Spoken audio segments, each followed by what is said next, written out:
This conference will now be recorded. Yes, anyone, any questions, guys? Any questions from yesterday's session? The difference between load balancer and traffic manager. Load balancer is regional, traffic manager is global. There is something called as global mechanism, and traffic manager doesn't distribute the load. It distributes the traffic with the routing, something known as routing methodology. We'll talk about traffic manager also in the later sessions. Traffic manager is purely a platform as a service. This is an infrastructure as a service. We'll also talk about it, what you mean by platform as a service and all that stuff. We can implement both the load balancer and the traffic manager together. You can manage your traffic to, let's say, load balancers using a traffic manager. The other way around also is possible. You can manage the traffic to a traffic manager using a load balancer. So we'll talk about that too, like what is a traffic manager and all these things. So we will talk about load balancing. So we talked about load balancing. We'll talk about traffic manager, and we'll talk about something called as application gateway. So multiple things out here. Yes. Yes. Any more questions?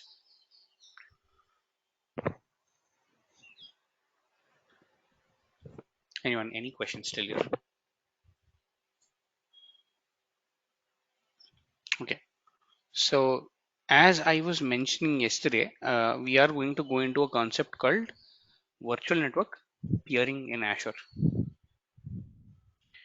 Something called virtual network peering, and by the concept or by the definition of it, it tells you that the virtual network peering enables you to seamlessly connect two or more virtual networks in Azure. Let's really understand what that is. Let's say that you have an organization and they went ahead created something called as an application server, just like we were doing. They created a virtual machine, they created IIS on top of it, they put some code on that and all that stuff. So let's say that you have an organization who created a VM, installed some kind of IIS on top of it, and there's some code that is running from this particular IIS. We'll say IIS is installed here, and this is running out of a region called East US2. Now, what happened is that there's a new branch office that opened in something called North Europe. So, my organization is asking me to go ahead and create a virtual machine under the same network in North Europe as well. Is this possible to do? Can I create a VM in North Europe? Sorry, can I create a VM is running out of North Europe under the same network where East US is there? Is it possible to do? Yes, no, maybe, maybe. Let's try doing that.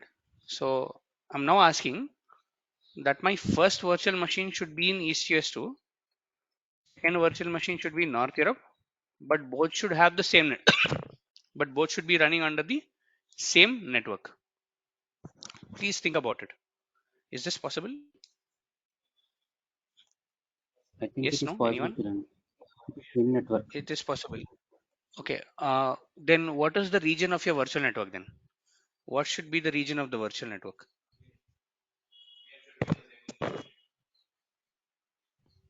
If this is possible to do,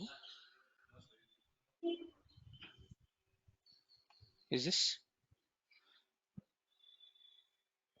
So if the answer is yes, this is possible, then Yeah, what yeah, should reason be the conflict will region? be there. It's conflicting. Why is it conflicting? Because your virtual machine, the virtual network cannot be, or your virtual machine and the virtual networks should be in the same region. They cannot be in a different region. Very simple by the thumb rule of it, meaning I cannot do this. Very simply, firstly, they have to tell your client that, you know what, I cannot do that.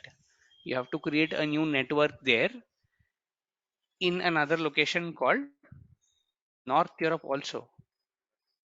I cannot go ahead and create this out. North Europe also, you have to go ahead and create a new network, and only then you can provision something called as a virtual machine in that particular region. Client says, okay, fine, not a problem. I am good with that. I will let you go ahead and create a new network in North Europe, and let's go ahead and let's say start creating a virtual machine there. Now, this virtual machine is a web server.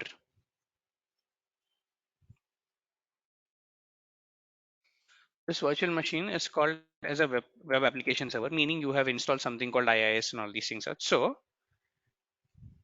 this particular web server is allowed to have a public IP address. This can have a public IP address out here. You can attach a public IP address, and or you can do a load balancer or whatever it is. But I'm doing a very simple infrastructure where I'm telling that this can have a public IP address, and as a user you will be able to go ahead, hit this particular public IP address, look at, let's say, the data inside it and all that stuff. Guys, can you please go on mute if you're not speaking or if you do not have a question?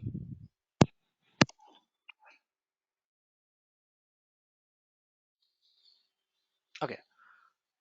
But now your organization is telling that, you know what, the virtual machine that I created in North Europe, this is a database server.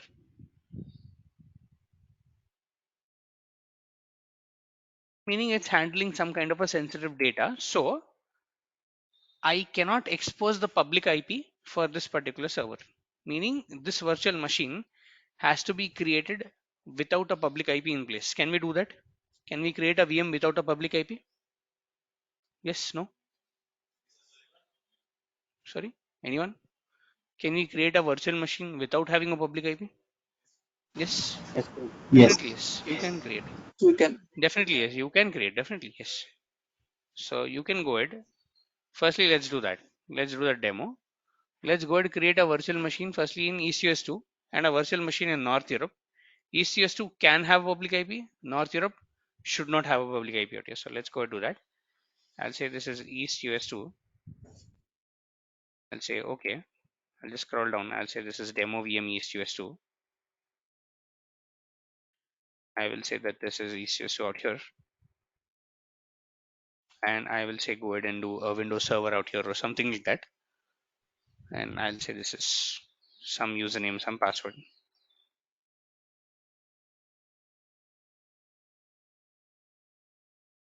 And I will allow a couple of ports since this is a web server.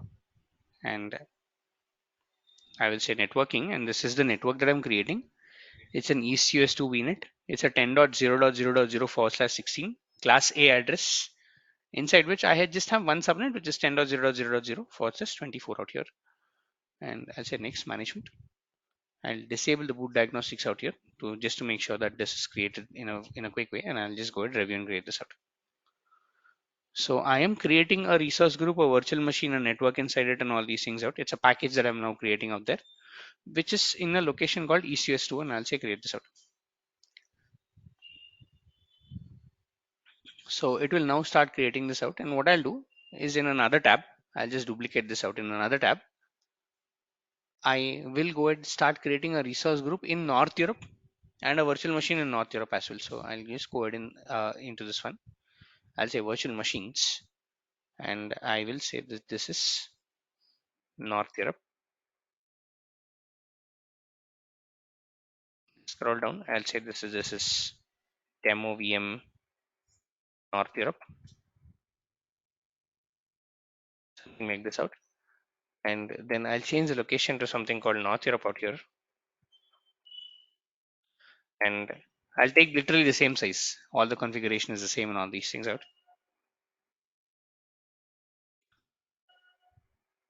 And I'll just go ahead and create this out. Again, I am allowing, or I won't allow any ports out here. No RDP, nothing. I'm not I'm not allowing anything. I'm totally blocking the firewall. I'll say next. I'll say next in the networking, and in the networking I will disable the public IP directly from here. I will say I don't need a public IP. This is none, and I'll create a new network out here. Okay. I'll say this is 192.168.0.0/16. This is the network that I'm creating in North Europe. This is North Europe VNet. And here I'll tell the name of the subnet is something like test subnet. And I'll say the address range of the subnet is 192.168.0.0/24. 68.0.0. 192. Okay, address range is true. This is good enough. Okay, 168, correct. 168 enough, and I'll say okay. So this is the subnet, and what I'll do is I'll disable the public IP as well.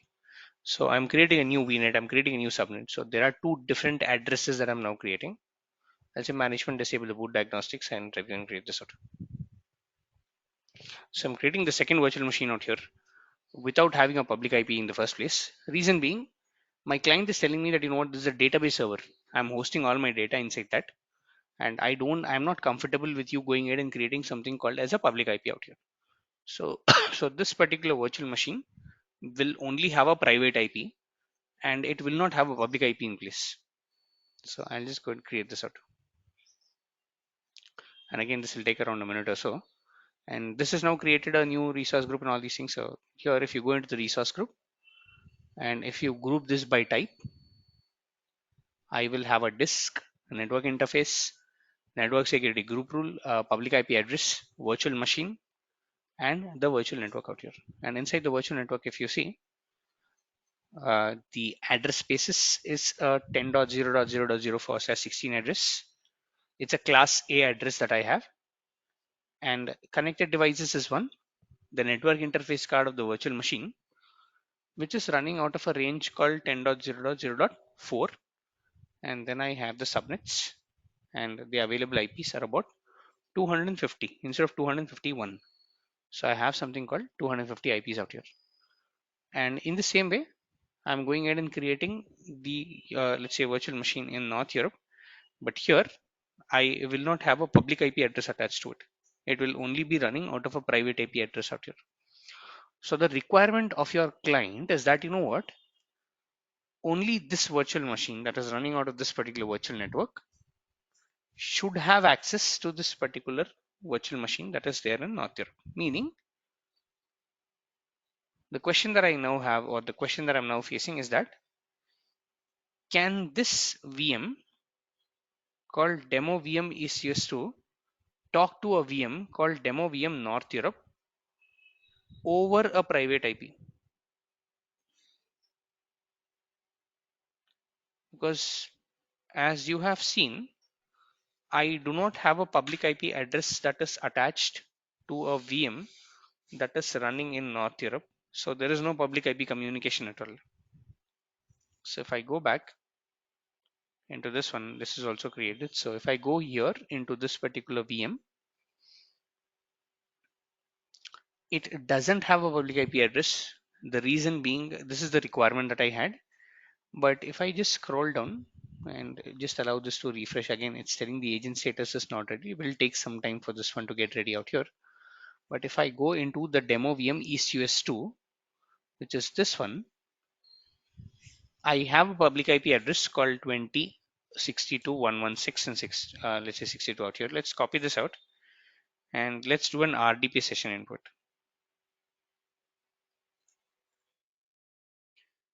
I'll just go ahead, say that this is test user, and try to connect with this over the RDP session.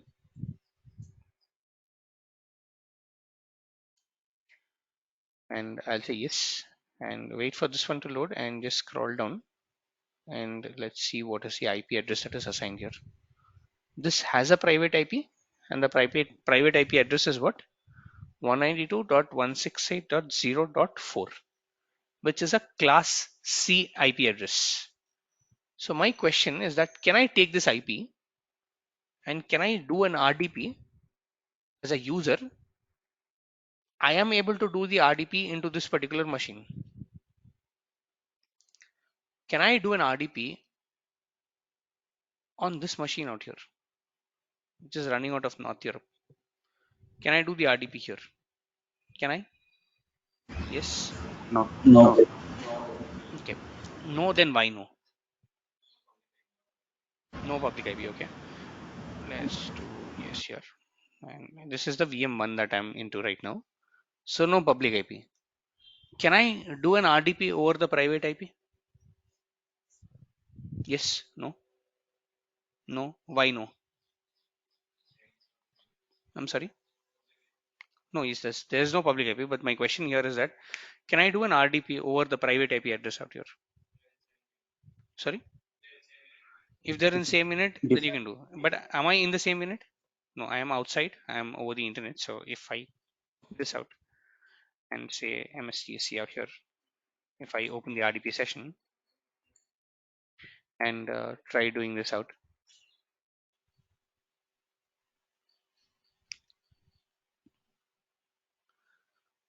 and no matter how many times I try this out, it will fail. See, one thing that you have to understand here, guys, is that it's failing. I say, okay, even though I establish an RDP rule.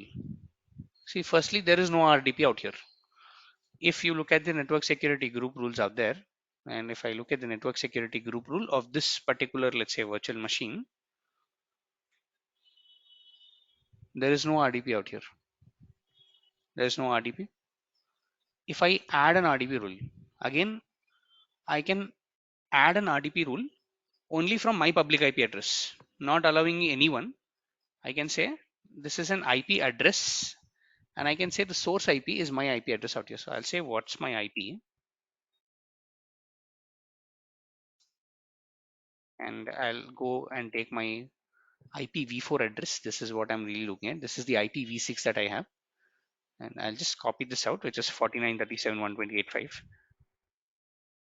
I will add this out, and I'll say only this particular IP address is allowed to make a communication or is allowed to make a call to that particular virtual machine, and the destination here would be RDP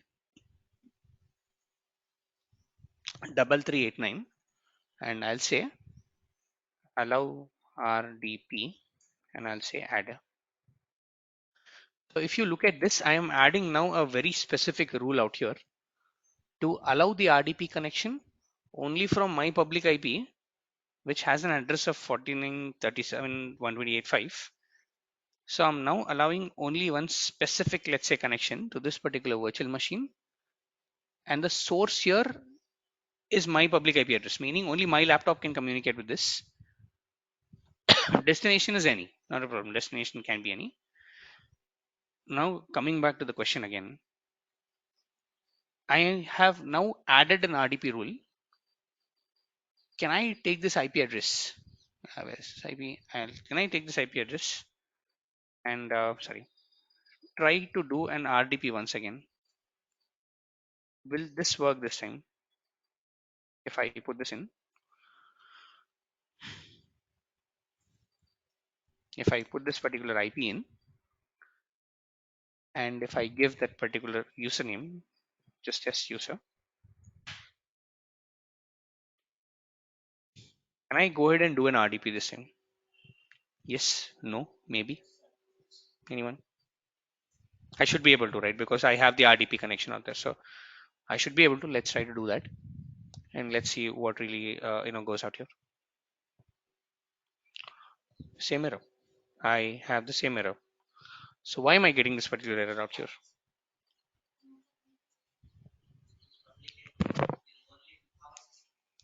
Public IP is only our system, yes. So my system, I have allowed that particular communication, but I'm still not able to connect to it.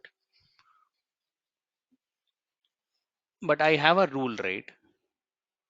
I have added a rule out here to allow the IP address or to allow the RDP to this particular virtual machine. So why am I having this right now?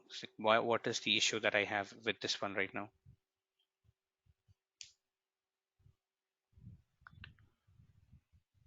Anyone?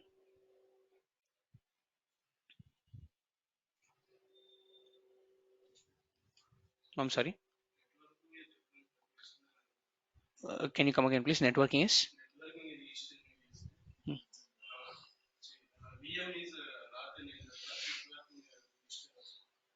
No, network is also in North Europe.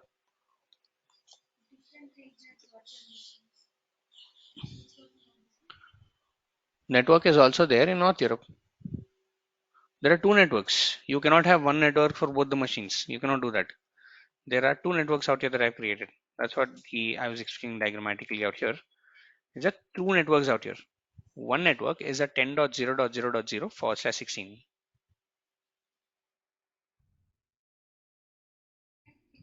Two different regions, two virtual machines, but yes,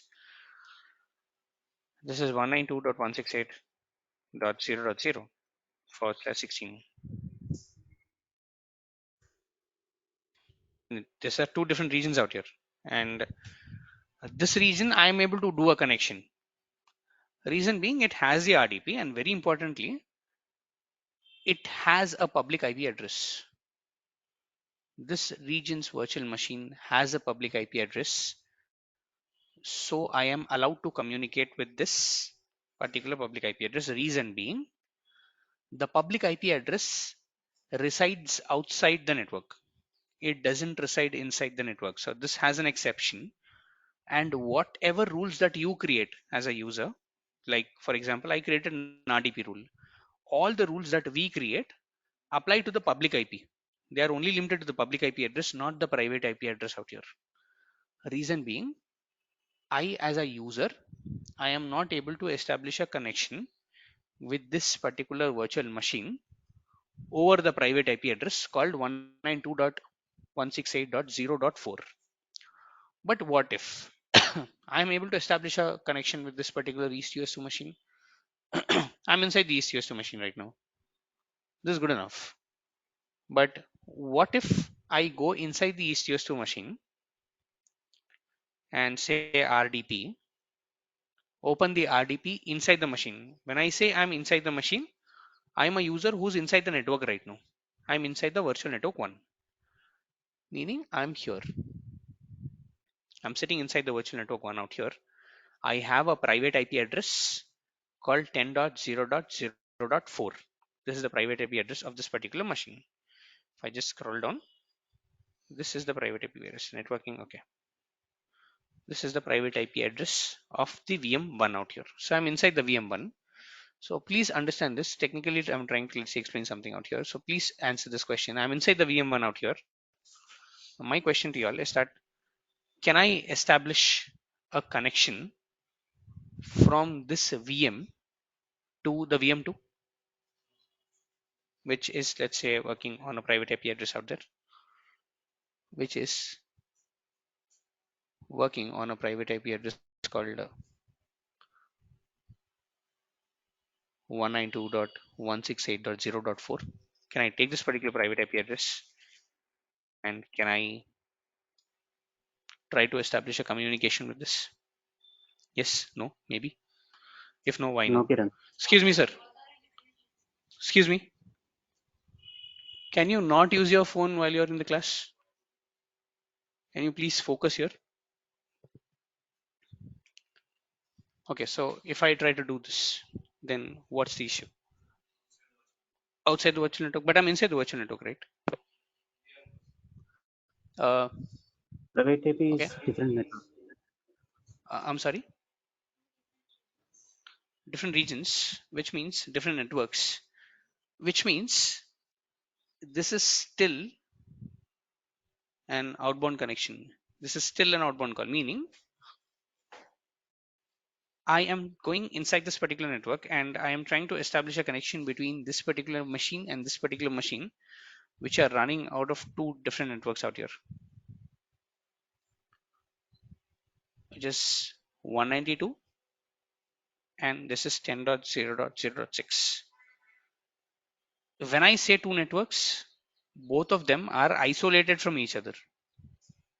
Both of them really are isolated from each other out here. And by default, if there is an isolation, the firewall rule tells here, if you go to the firewall rule out here of this particular, let's say, network, the firewall rule tells that please deny all inbound except Azure load balancer, meaning except if you have a load balancer can talk to this, or except there is another machine inside the same virtual network, then this can talk to it, or allow RDP over the public IP address if you have a public IP address out here. But I don't have a public IP address, unfortunately. This machine doesn't have a public IP address. So what is the solution here? Can we go and attach a public IP to it? That resolves the issue, right? You can go and do the RDP out here. Can I attach the public IP to it? Yes, I just can go and create this one and attach this one. But again, my organization is telling me that this is a database, you cannot attach a public IP to it. See guys, when you are working in a real-time environment, you will have no virtual machine running with a public IP. This is the reality. You will have no virtual machine that is, let's say, running with a public IP address. If there is a if there's a public IP address, right? I mean, it should be something like a, let's say, a web server out there. Until and unless it's not a web server, until and unless you don't want to expose this, you won't give a public IP address out there. Generally, when you create a virtual machine, normally if it's a database server or something like that, the organizations are very strict about it. You will not even be able to create a public IP address out there. It's that strict out there. So there is no public IP. I'm not allowed to go ahead and attach a public IP out here. Then what is the other option? But for some reason, I want to go ahead and connect this particular machine and establish communication between these two machines out here. Peering, that's where we are coming down to. It's called, there is something called virtual network peering. What is peering is very simple. Peering gives a rule or adds a rule telling that though both the networks are isolated from each other, allow the communication between these two networks, between network 1 and network 2 in our case. Then how do I establish a peering? Is that peerings are always and always established at a virtual network level. They are not established at the virtual machine level. They are established at the network level out here. And peering here is nothing but connecting two networks